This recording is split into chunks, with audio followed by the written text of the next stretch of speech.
Hi, I'm Linda, one of the librarians here at the Ventura College Library, and I wanted to show you how to access the content in Bergey's.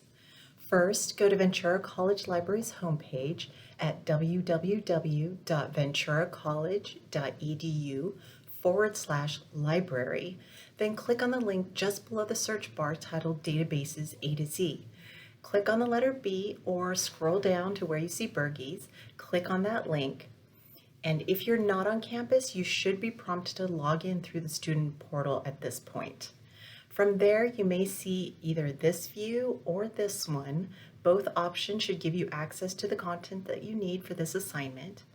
And you do not need to enter any further login information once you have logged in through the student portal. So to begin your search, just type in the name of your microorganism in the search bar, either here or here, and then within the results, you should find an article with the name of the organism that you are searching for, and it should look something like this. Click on the link and you will get a view of the full article.